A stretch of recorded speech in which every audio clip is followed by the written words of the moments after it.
উচ্চ রক্তচাপের কারণে হার্ট অ্যাটাক, মস্তিষ্কে রক্তক্ষরণ ও কিডনি বিকল সহ নানা জটিলতা হতে পারে, এমনকি রোগীর মৃত্যুও হতে পারে। অনেক সময় কোনো লক্ষণ না থাকায় একে নীরব ঘাতক বলা হয়। উচ্চ রক্তচাপের 90% কারণ এখনো জানা যায়নি, জানিয়ে রোগীদেরও আছে ভুল ধারণা। বিশেষজ্ঞরা বলছেন বয়স্কদের পাশাপাশি কম বয়সীরাও এখন ভুগছেন হাইপারটেনশন বা উচ্চ রক্তচাপে। হিমেল মাহবুবের বিশেষ প্রতিবেদন। উচ্চ রক্তচাপ যেন চিকিৎসকদের মাথা ব্যথার অন্যতম কারণ। এর সঠিক পরিসংখ্যান নিয়ে নানা মত থাকলেও দিন দিন তা বেড়েই চলেছে। প্রতি 4 জনে একজন উচ্চ রক্তচাপে ভুগছেন। আবার 60 বছরের বেশি বয়স্কদের জন্য এই শতাংশটা কিন্তু অনেক বেশি, 49%। 50% মানুষ যাদের উচ্চ রক্তচাপ আছে তারা জানেনই না যে তাদের উচ্চ রক্তচাপ রয়েছে। অপটিক্যাল ব্রাইটেনার, কালার গার্ড এবং ডার্ট লক সমৃদ্ধ অ্যাডভান্স ফর্মুলায় এলো নতুন রে detergent powder. Heart attack, brain stroke ও দৃষ্টিশক্তি কমে যাওয়ার অন্যতম কারণ এই উচ্চ রক্তচাপ। কিন্তু এখন পর্যন্ত এর কারণ সম্পর্কে 90% তথ্যই অজানা। রাতে পর্যাপ্ত ঘুম না হলে উচ্চ রক্তচাপে আক্রান্ত হতে পারেন।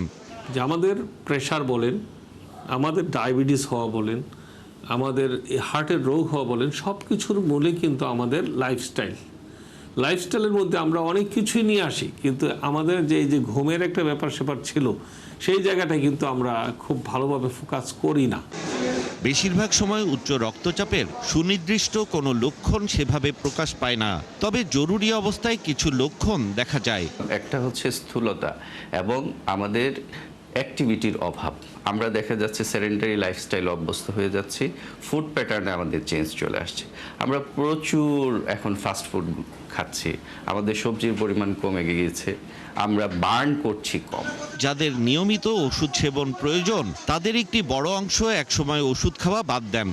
অনেকের ধারণা হচ্ছে যে ওষুধ খেয়ে যখন প্রেশারটা কমে যাবে বা নর্মাল হয়ে যাবে তখন আর বোধহয় ওষুধ খেতে হবে না।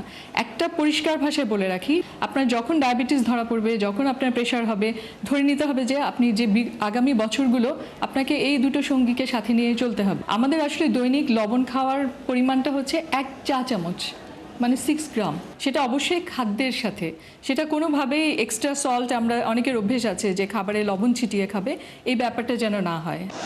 অতিরিক্ত ভাজাপোড়া, ফাস্টফুড এবং কায়িক পরিশ্রম না করায় কম বয়সীদের মধ্যে উচ্চ রক্তচাপের ঝুঁকি বাড়ছে।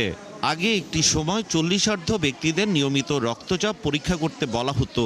চিকিৎসকরা এখন 20 বছর বয়স থেকে তা করানোর পরামর্শ দিচ্ছেন। এবং এই ওষুধগুলো জীবনভর চালাইতে হয়, এবং যেটা সাধারণ নিয়ম সেটা হচ্ছে যে আজ আমার যদি একটা ওষুধে কন্ট্রোল থাকে, সাধারণত কয়েক বছর পরে আরও অতিরিক্ত ওষুধ আমার লাগবে, 2টা 3টা এরকমভাবে সময়ে আমার প্রয়োজনটা বেড়ে যাবে, চিকিৎসক নির্ধারণ করবেন।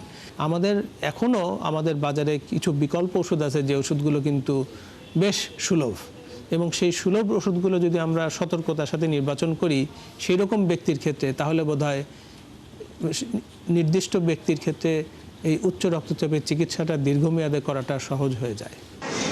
যারা উচ্চ রক্তচাপে ভুগছেন তাদের আমৃত্যু ওষুধ খেতে হবে, এটি ব্যয়বহুল। তাই রোগ হওয়ার আগেই সচেতনতার বিকল্প দেখছেন না চিকিৎসকরা। হিমেল মাহবুব, 71, ঢাকা।